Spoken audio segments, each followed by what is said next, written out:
We are recording right now. That's recording. Okay. Here. So nice to meet you, Daniel. Thank you very much for accepting my invite. This is the first interview of Marmita Digital. Marmita Digital is a initiative to develop leadership, technology leadership in Brazil in several ways, from developing the leaders itself to developing content for those leaders. And so, can you present yourself, talk a little bit about yourself, uh, for those who don't know who you are, or for those who don't know what you do? How do you present yourself usually? Yeah, that's always a challenge. Or rather, I'm Daniel Stenberg. I live in Sweden. That's why I have this funny Swedish accent. So, and I am a software developer. I've been developing code since a very long time. I got my first programming job in 1993. So I've been doing that. I've been doing open source roughly as long, and I got into sort of networking open source early on because I think that's fun, protocols, networking stuff. So I've been working on things like that, open source. I'm most known for being the founder and maintainer of curl, an open source project for doing internet transfers specified as URLs. It's always hard to describe what it actually does. So, and since 2019, I work with curl full time. So now for the company Wolf, known as Wolf SSL. So I sell support basically for curl to companies who need help or assistance or handholding or education or bug fixing or whatever related to curl. So after I founded the project in 1998, and I got to work with it full time in 2019. So it took a little while, but then eventually I managed to sort of make everything happen. Nice. I'm really happy with that. You're working on the same project, and by the way, it's curl the way you pronounce it, right? I'm from Brazil, like I don't have like a natural accent, so curl. I wanted to actually have it as an English pronounceable word, so that's why that's one of the reasons I went with curl. So I want to pronounce it as the English word curl. Okay, yes. okay. But let me get this again. You're working on the same software project since 1998. Yes. Why? And actually, I started on it before that. It was 1998. I changed the name to curl, and that's birthday of curl. So it actually the actual code started back in 1996. But never mind. I work on it because I think it's fun, and because I think it's that's my primary reason for working on it. And now it's my work too. So that's my way of getting food on the table. But I still think it's fun. I still want to develop it. I still want to fix the issues and make sure that it runs fine for people. And I still think working with networking and protocols and stuff like that is extremely fun. So I think I'm working with things in a fun area. And you can say that, yes, it's the same project since all these years, but as everything, things happen in the internet working space too, right? So everything is changing in how we do transfers, how we do networking, and curl needs to follow along with the general development of how we change the internet and transfers and security and everything. So it's not everything is changing, and curl needs to keep up to remain an attractive option and a good choice for users. So it's not only that I have to do things, I also have to just keep up with the general development and the world around curl that keeps moving and keeps iterating and doing new things. Yeah, and you have to also keep compatible with previous systems that are still working, right? That I bet like there are lots of operational systems and so on people still use. Exactly. Yeah, that's a big challenge of doing anything in curl, that we want to keep the old behavior so that we don't break existing applications and scripts and whatever that has been shipping with curl for a long time. So yes, we want to add new things and support new stuff without breaking the old. So yes, it's a kind of a juggle that's a challenge. Nice. For people who don't know, Daniel has also a YouTube channel and has also created content on LinkedIn about curl, mainly about curl. Is also Twitch streamer, right? Is that still a thing? Yes. Well, occasionally at least. Yes. Yeah. Nice. And all of that is still around this all this open source initiatives and so on. We could go on for hours and talk about network and technical stuff, but I do have some like odd questions that I don't see you talking much on the social media and so on. That is, why are you worrying so much, or in a better way, let me say, why are you creating so much content nowadays? This seems to be very recent. Like you said, you made a video about the first commit authors on curl. You also, like, you're doing posts on LinkedIn and so on. What motivated you to start it being more social, and why are you doing this right now? Well, I think I've always had that sort of desire. I think since I started to have it as a full-time job, I have more ability and more time and more energy to do it. And I think a good portion of why I do it is just to bring more attention to what we're doing in the project, get more people involved, and generally, keep the openness and share whatever I do and we do in the project with everyone, so that everyone has the chance and to keep up if they want to, and learn what we're doing and what's happening in general in curl and internet transfer stuff in general. So in a way, curl is kind of like a business. I mean, in the disciplines that have to do, you have like jobs like from developing to marketing, I would say, that part. You also have the part of attracting talents, and I guess even managing people. How do you see those non-technical jobs around curl? Yeah, since curl is, well, yes, it's a business since I sell support. So yeah, I have customers who are paying me to make sure that their systems run when they use curl. So that's the business part of it. But also I am then basically the only one who's working on curl full time, and then we have a huge number of people that are contributing code. Most people just once or twice or do something and then they go away. So I need to make sure, in order to make curl a thriving project, I need to make sure that we keep getting those contributions from other people, and then I need to make sure that I treat them correctly and thank them appropriately, and make sure that we don't have any frictions or high bars that makes it hard for them to get into the project or fix whatever they want to fix. So it's important with documentation how things work. It's important to document how we do things so that people don't get any bad surprises when they try to do it. So all of that, and I mean, all of that sort of feeds itself, because I need that big community to help maintain and improve curl so that it remains that good curl that we want it to be, so that in itself then drives more users, and users drive more contributors and so on. And then in turn, of course, makes it a good product, and then people and companies will use it, and then that might end up in someone wants to pay for support. So it's all sort of interconnected and working together. So when I work with the soft issues, I do that to make sure that the project thrives really, and I mean develops in a positive direction. Yeah. So yeah, I guess that it's not only, yeah, I mean, a business, as in, it acts like a business. It has like several disciplines inside of it that you have like to take care and so on. And it also has a culture, right? You were saying about documentation and so on, and documentation, how you can collaborate with the project. Those are like culture in a corporate setting, we would say, like this is the company culture and so on. Um, Going on a bit on that side, how do you see the curl company culture? What do you just say is the company culture besides the open source part? I think that's kind of obvious on itself, but what do you feel like is the way curl does things? Oh, I hope it is that we're well, that's what I try to do as well, right? And I primarily try to do that by working by example, right? That I try to do things the way I think we should do it. Be gentle and friendly to newcomers, help everyone out, be friendly, and have a sort of a bit of a forgiving attitude when we are doing mistakes, and help people into the project, but also focus on stuff like testing code quality and documentation, so that whatever we do becomes really good and solid. Maybe not immediately, but at least sort of have that foundation when we accept things.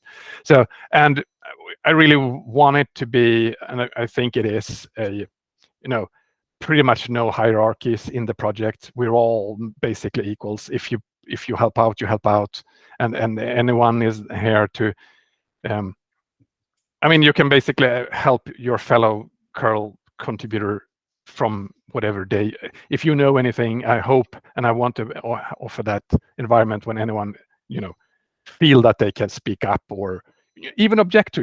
If I come up with a stupid idea and I propose it, let's do this, and people think it's a bad idea, I want them to have, feel encouraged to tell me, no, no, don't do that because blah blah blah, or vice versa. Yes, great, but we could perhaps tweak it this way and make it even better. So I want it to be like that. I don't want to be a god or someone who no one wants to object to, or just say yes, yes, go ahead, because that's not good. That doesn't grow a proper products. No, we need to have that open, but of course respectful and in a good way. And mostly I think we are in that situation. So I think we are usually doing very good as a community. Nice. And I see myself as a community leader. I really am into the community part of things. Even if you like go to my LinkedIn, it's like community first and so on. And I wonder, have you ever had conflicts inside the community? Not like a conflict as in like just code, but like profound disagreements that you had to deal with. No, I don't think I've had not any profound or major ones. I've been fortunate enough to not have experienced those yet within the curl community. So I don't have much experience with that within curl, and I'm happy for that, because I understand that could of course be a bit of a stressful moment, and that can also tear apart a community if it could even split it up. So I no, we've had we have the disagreements, but more of technical stuff, code stuff, and those are easier to just manage. Eventually, one of the sides give up, or we compromise, or whatever. Yeah. I've been a volunteer for Debian, the distro, and I've seen like huge community splits and so on. And to me, that's very common in the open source world overall, to have like those splits, those disagreements. People like Node and nowadays Deno, but it even had like sometimes two versions of Node going on. Why do you think that didn't happen with curl? I think part of the reason is that I have such a big part in curl. So many people consider it more or less my project. So I think in many ways people allow me maybe a larger or stronger voice than I actually deserve. So when I have an opinion, I think that sometimes maybe it means a little bit too much. So people allow my side to win without them objecting too much. Maybe, I don't know. I know that there was. I'm not sure it actually exists, but there was actually a fork of curl for a long time. Someone who actually, technically objected to some of the design choices we made and decided that we want to have a curl that is slightly different, and they maintained it for years at least. So it can still happen. And of course, that's sort of a little bit of a foundation thing for open source, right? If you don't like it and you want to continue, fork it and make it your own version. Yeah. It's still very actually like I wasn't even gonna ask like do you support the forks, or do you like that, let them do their own thing, like if there is any history of that? Yeah, but I only know of one that really sort of was a bit of an ongoing thing, and I didn't support them because I think they misunderstood our concepts, and I think they did the wrong thing. So basically they just made another fork and they kept up syncing with our version for a long time. So no, I don't think I would work on it. Even if someone would do a very ambitious fork, I don't see how I could participate in any forks if someone would do it, because I think I want to go with the whatever it is, the best solution, the correct way, and then I would much rather debate exactly what the correct and right way is, but stick within that whatever it is. Yeah. Understood. I want to talk about some like future developments of curl, but before that, I think it would be nice to have like some context and some history. And I know you started curl because, like you said in some talks, that you started curl because of online chats and so on. But can you give a little bit of background? How did it start? When did it become curl? What was the tech stack that you chose, and why you chose that tech stack to build it, and so on? Yeah. So back in 1996, maybe it started a little bit before 96. I worked on an IRC bot, which network programming, which was I enjoyed that, and I found IRC that in those early mid 90s days, and I thought it was fun, and I worked with some friends on an open source IRC bot, and then one day in 1996, it struck me that I wanted to add currency exchange service. Ask the bot how much is $100 in Brazilian currency today. And how would I know that? I needed to download currency rates every now and then so that I can do the conversion for my users. So how do I download currency rates every now and then? I need a little tool which then would be able to download stuff. And I found a currency rates, a site listing currency rates on HTTP. So I just need a little tool to download stuff over HTTP. And I found one called HTTP GET, actually written by a Brazilian developer. Oh. Rafael Sagula, I think. Wow. Pronunciation probably completely wrong. But anyway, it doesn't matter. But that was a few hundred lines of code, and it almost did what I wanted. So I just needed to tweak it a little bit. I sent back some patches, and we should do this instead. And it started to work, and he rather quickly sort of gave up and thought, well, you can maintain it instead. So I took over the maintenance of that tool called HTTP GET. I added some more stuff, support for proxies and blah blah blah, because people ended up in that kind of situation, and they also wanted to download stuff for HTTP. So, and then after a while, I found another site that had currency rates on Gopher, another protocol, right? Old protocol. It was old even then, actually. So okay, I added support for Gopher as well, so that my tool could download currency rates from both HTTP and Gopher. And then HTTP GET was a stupid name because it wasn't only HTTP anymore. So I renamed it to URL GET. Great, and I could download currency rates. And then I found a third UN site with currency rates on FTP. so currency rate driven development. So I added support for FTP as well. FTP being a totally different protocol. But anyway, I supported that. And then after a while, I also added support for FTP upload. And then the name URL GET became stupid because it wasn't only GET anymore, it was also upload. So what should I call it? I liked that we made it work with URLs. I wanted to have the URL in the name somehow. So I figured, and it should be a short name, it should be pronounceable. So why not client for URLs? See URL. Could also be that fun pun like see a URL, like in English. You could see the contents of it. Oh, sure, that was good enough for me. I went with curl, so I renamed it then the third time in 1998 and sort of put it out there as curl.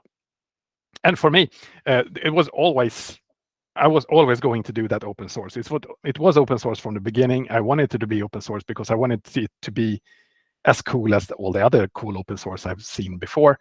And I realized already from the start that I wouldn't be able to make this a success everywhere and deployed widely. There's already then we had, a bazillion of different Unix systems and operating systems. And I wanted to be possible to run on all of those. And I could not achieve that on my own.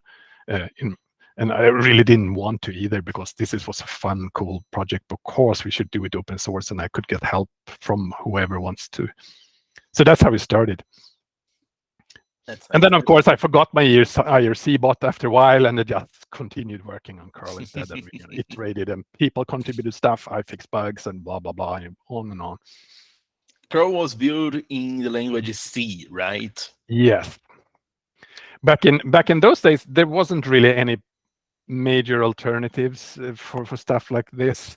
Well, there was, but not for me. So I could have done it differently, but I decided that I wanted to be available on all these platforms, and I wanted to be fast and low level like this. So then I wanted to be in that family and category of other tools, and they were all written in C. So for me, it was sort of a natural thing. Do you think we have like many choices to build something like this right now, like from Rust? Some people would say Go is the best language and so on. of course you know C, so you would pick C always, but do you think like this large availability could be a distraction for people creating projects? Like I see some companies even using several different programming languages at the same time. Like how do you feel about it? But well, I think there's so much to say about different languages. I think for me, I learned C, I liked C, I stuck to C, and I'm still working with C since so long time, right? So I'm more of a dinosaur in comparison to anything else. But I also see this plethora of new languages popping up and people switching to the new languages. Every 5 years there's a new language to switch to, and all attention goes there, and you continue with that language, and then another one pops up and you go there and try it out. So in that aspect, it feels pretty solid and safe to just stick to the one, polish and iterate to actually make the product better over time instead of switching language every now and then. But of course, new languages are good in that they provide different abilities, and they work good for different people, so that if you enjoy that kind of programming, you will find that kind of language. So of course it's good for the ecosystem and from the diversity standpoint, that everyone can find their own. I mean, everyone can get happy with whatever language they want, and you can do it in whatever you want these days. But and then of course, then people ask me all the time, if I would redo curl today or rewrite everything, what language would I pick?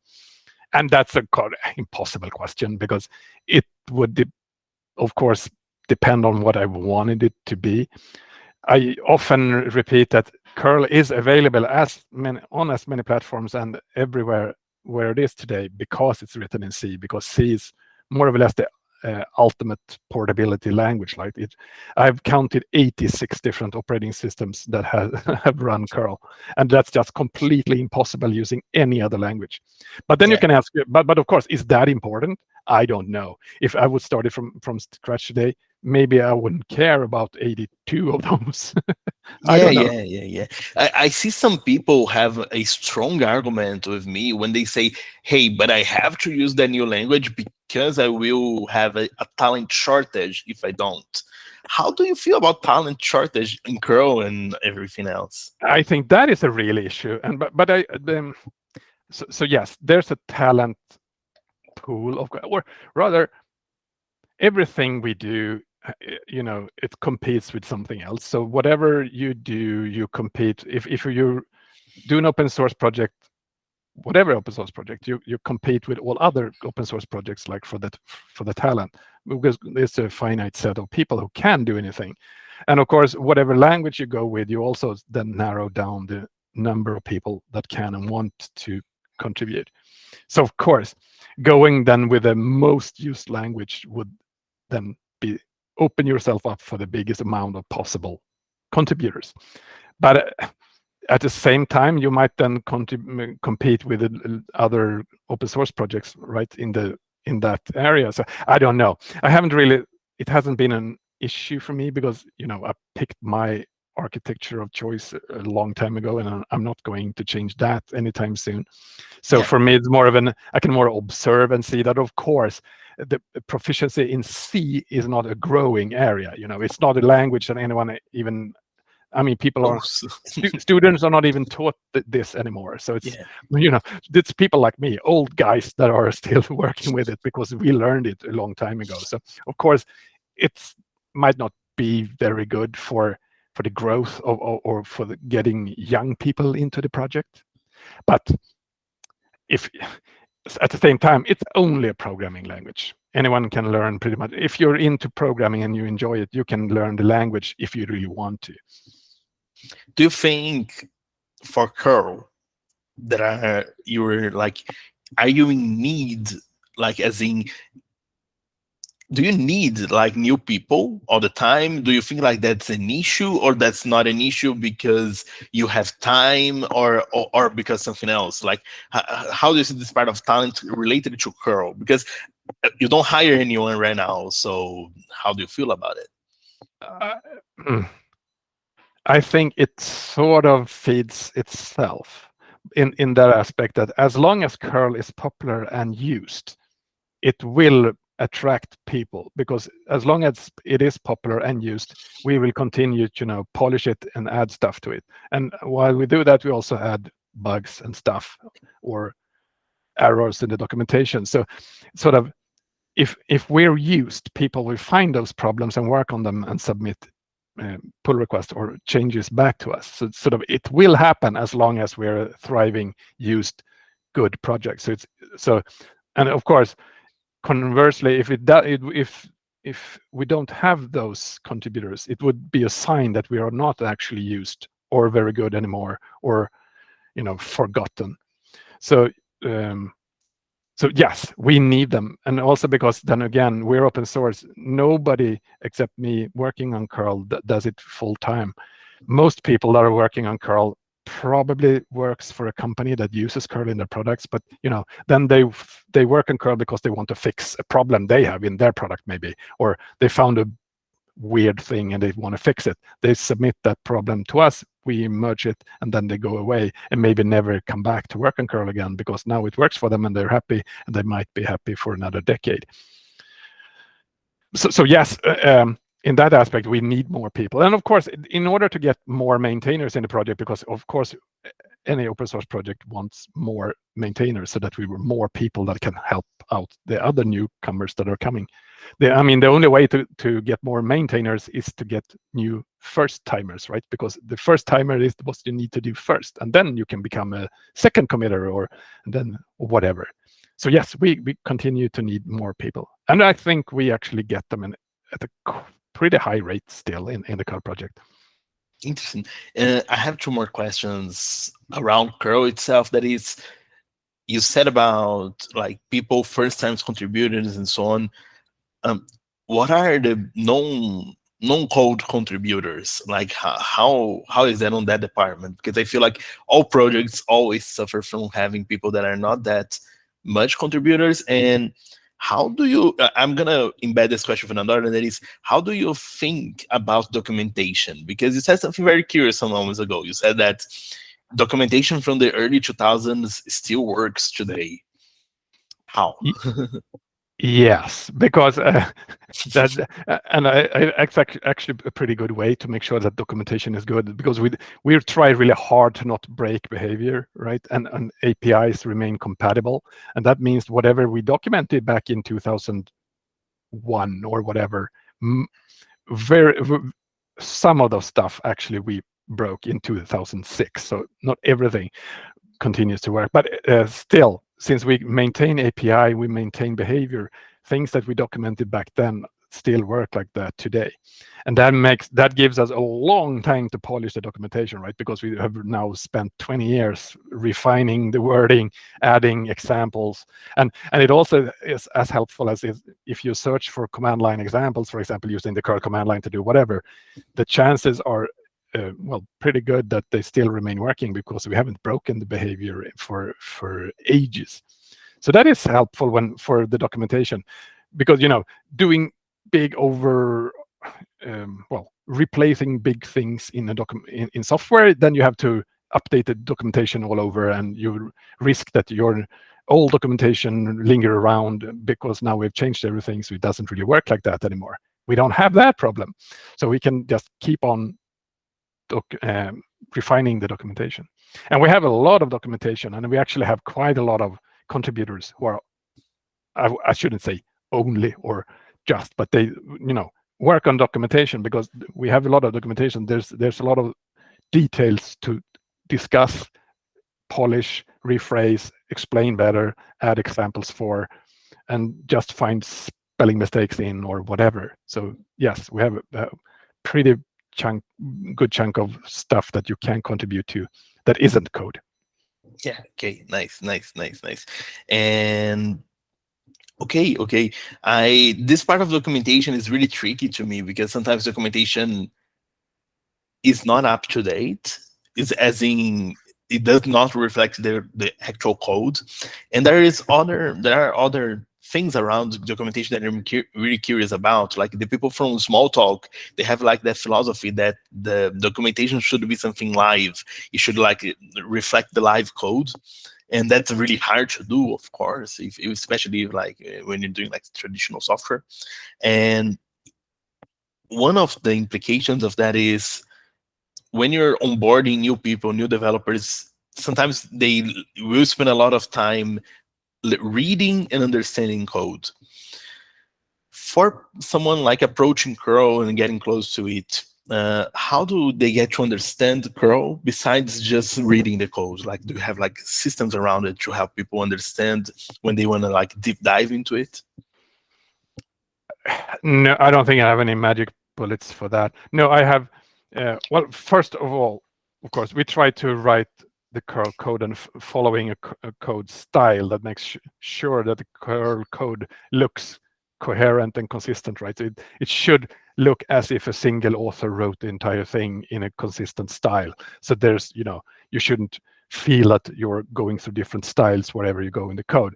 Naming, bracing, spacing, blah blah blah. It looks the same all over, and I think we've succeeded with that to a pretty far extent. And then, of course, trying to figure out how things work. We also have a lot of tests, so you can see test cases and understand how things are glued together that way. And we also actually have a bit of the internals and internal architectures and things like that documented. I have this separate book, for example, Everything Curl, that has a huge chapter called Internals, just describing the main architectures, the main state machines, and some of the main data objects internally, how they are glued together. They at least give a little bit of an overview how the internals, the architecture is set up. Interesting.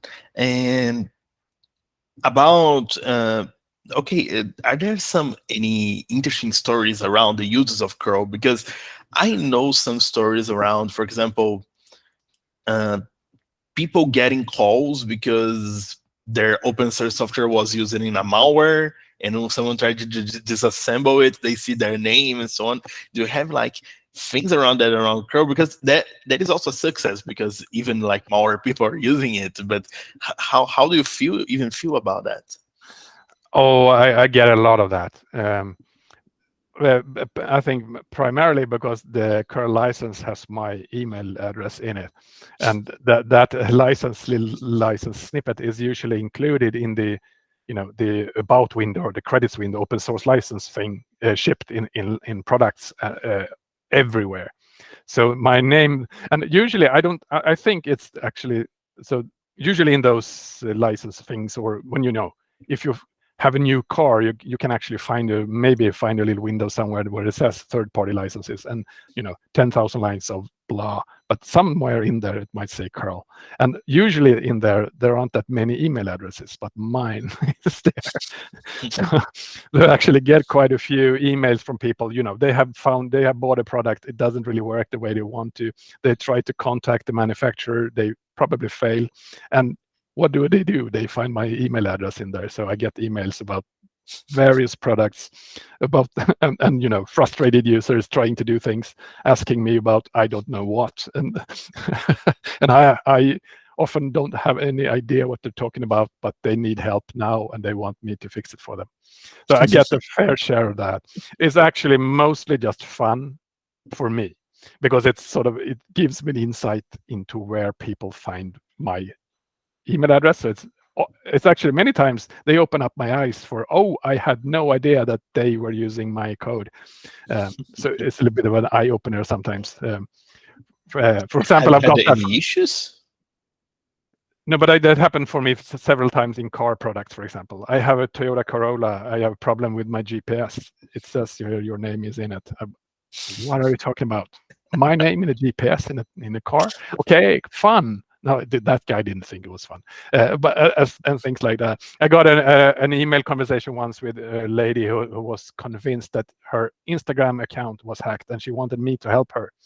And what are you talking about? Why are you asking me? Well, it says your name is here in the, and she showed the screen dump of the about window. No. I don't understand. I have no contact with them. They're just using my code. And then she said, no, you're lying, because your name is also here. And then she showed the screen dump from Spotify, which also contained my name. That was that was the proof that it was all my fault. But by the way, what are like the best, I can't say the best, but like the most surprising use cases for curl? Like we're like, hey, this is I know you went to Mars, right? So what are like the most interesting uses of curl for you that you couldn't even imagine when you started it? Well, Mars. That has to be one of the best ones, right? So NASA has explained that they were using curl in that NASA helicopter 2020 mission. Uh, but otherwise, I don't know. It's hard to get surprised anymore because these days pretty much everything is internet connected, right? And pretty much every little device that is internet connected or is doing networking in some way could be using curl. So it's used in everything from vehicles, kitchen utensils, freezes or watches, game things, medical devices, or and game and PC games, all servers, all game consoles, portables or not. Yes, so it's just TVs and cars, of course, and motorcycles, music instruments, stereo equipment. So toothbrushes. It's light bulbs. Anything that has a power and the internet connection, possibly or soon will have curl in them. I haven't got it confirmed that it's actually been used in the International Space Station. So I still have that sort of as a unchecked tick box that I wanted. I want that confirmed. I have a suspicion that it is in because I think they run some regular desktop OSS there. But I think the only project that I am sure the International Space Station uses is Postgres. Yeah, but I think they have regular laptops up there, so I think it's. So If you not like officially use it, it passes through the station. Nice, nice, nice, and that's cool. What do you see for the future of curl? More than, of course, adding more devices, adding more like operational systems. Do you think like curl will be and will always be like the software to see through URLs, like you said, and how what is the future of curl? Do you think there are projects that could be raised around curl? Yeah, yeah. I think. I mean, I don't want to expand curl's use case really. So I want it to be that single internet transfer data machine. I don't want it to, do other stuff. I've tried to make really sure that it only remains doing that. And also, we didn't mention, but one of the core principles of curl is that it doesn't actually know what it transfers. So it doesn't ever, understand what it transfers or deal with the actual content of the transfers. And I always try to avoid that, to just make sure that I have my strict definition of what curl is. It still grows anyway, so I don't need to expand that. But otherwise, so that's what I want curl to remain. I want curl to remain that powerful internet transfer engine for whatever use you want it. But of course everyone does things around curl and building. Everything wants internet connectivity, right? And do internet transfers in one way or another. And so curl is there to do that. And then there's no limit to what your imagination can invent to do with internet transfers. So I'm sure that we will continue to do much more. I think the future is only going to give us even more networking in even more devices and in faster networking and smaller networking. And so yes, just many more opportunities for things to use curl. Interesting. Going on more on a personal note, I have to ask that one for the Bitcoin community out there. Your GitHub and even I think your Twitter is Badger, @Badger, right? Where did that come from? Bagder, yes. Bagder. The misspelled animal. Oh, it's misspelled. Yes. Okay. It's a typo animal. So no, it was. I wanted to have a nickname back ages ago when I was back on the Commodore 64 days in the late 1980s, and then I wanted to pick a nickname, and I actually wanted it to be the animal, but I'm so good at typos, so I misspelled the animal, and I actually rather quickly realized that I had done a typo. But then I realized, hey, that makes it even more unique. So let's stick to that because it made it more special. So yeah, so I'm the mistypoed animal since then, and I just kept it because it's fairly unique and easy to remember. Yeah, it's also an interesting animal. Like several projects that like to say they're resilient, like to associate the name with badger, with honey badger, and so on. Um, Personally, you're focusing on curl. Of course, several projects ideas probably passed through you. Do you feel when you built curl, you said something along the lines that it was something that you were missing, like features on IRC and so on. Uh, is there something else you miss that it like I have some things that I miss in on the market, but I don't see anyone doing it, and it's been like 4 or 5 years and no one does that yet. And sometimes I feel like, wow, I should go and do it, but I have my own things to focus. Do you have things that you miss that you do not have the time, or you wanted to focus on curl and could not do? Yes, I think I do, but I think sort of I've already made up my mind so much that this is what I work on. So usually when I can see something that is missing or just seems stupid, someone should fix this. I think we all find those things every now and then, maybe sometimes wrongly, but anyway, someone should fix that. It shouldn't be that hard. But at the same time, I feel that I'm already have my to-do list and my pile of things to work on is already this high. So let's just ignore that part and stick to my backyard and work on my problems instead. So sure, and sometimes maybe that is a bit wrong. Maybe I could switch gears and do something else and help out somewhere else to do something. But I think it's sort of this is my backyard. I think maybe I serve the entire community better or whatever by sticking to my backyard and making sure that everything I work on here works better. So someone else can fix the other weird problems. Interesting, interesting. Do you happen to know what are those projects, like those problems? Because, like, I don't know if you have them easy to remember or anything like that. No, I don't have anything in particular in mind right now. That More that they pop up every once in a while. interesting. I okay. I think that I passed through the main questions that I had. Uh, on your personal life, how do you keep the balance between your personal things and work, be it curl, be it something else? Like, do you feel like you have a healthy relationship with your work and personal life balance? I do. I think I've had a very long time training and practicing, so I've sort of learned how to do it.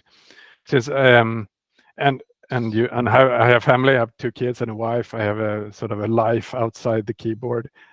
So yes, I think I've managed pretty good, and I think I've always been pretty good at being productive in short time. So I think one of the reasons I succeeded with curl at all from especially in the beginning is what I was pretty good at being productive by here's a short window of time, you have a spare time, work on this project, you only get what 20 minutes particular time, and then do something productive with that time.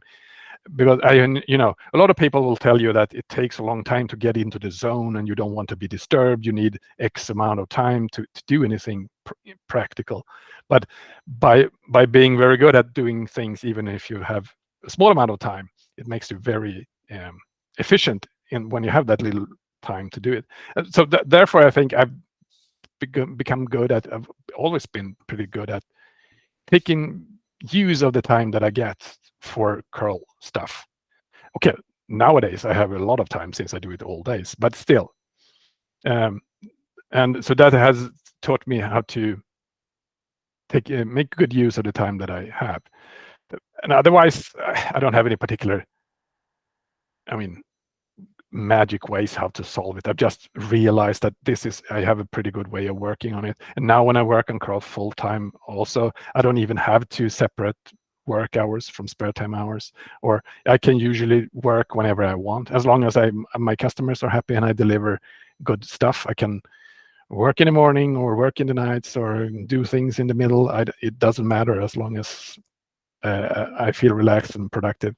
And it's actually, and for me, it works really well, and it makes me able to handle work and life and on and off really good, I think. Interesting. Thank you very much. Daniel, do you have like anything else would you like to add or to comment overall? And like just closing remarks, because thank you very much. That was like really, really interesting. Our time is like it's running out, and I think this was like a very interesting conversation. I could learn a lot from you. No, I don't have any ending remarks. There's no end, it never ends. It just continues. Yeah, yeah, yeah, yeah. If anyone wants to contribute to curl, how could they go about it? Yeah, well, you should go to curl.se, and there's actually you will find links there. And usually, mostly, you should, if you have problems yourself, you found a bug, you found a weird phrases in the documentation, and that's where you should start. That's usually my advice for anyone who wants to get into open source. Find something that concerns you, that you want to fix for your own sake first, because it's a good motivator to actually pull through. Awesome. Just for the business side, if any business need to hire your work or co-work, how could they go about it? Should they go about? Yeah, the best way is to just go to curl.se/support.html, or just Google curl support, and you will find it. And because and I sell my support via the company Wolf SSL, so that's Wolf SSL ultimately that needs to get contacted. And I work personally with all my customers on curl support. Nice, nice. Also, just one last thing. If you want to support curl, you can go to curl.se, I guess, as well. But what is the best way in terms of the money getting to the organization? It's through GitHub sponsors or PayPal or any address? How does that work? We have basically two ways, but the money end up in the same place. So you either do it through GitHub sponsors, or you go to opencollective.com/curl, and because you can, there are different interfaces, but all the money ends up in at opencollective.com anyway, because they are our holders of money in the curl project, because curl doesn't actually exist as a company or organization. It's just a bunch of people. So Open Collective is that entity that can hold on to money for us. Okay, Daniel, thank you very much, and see you soon. Bye bye. Thank you. I'm gonna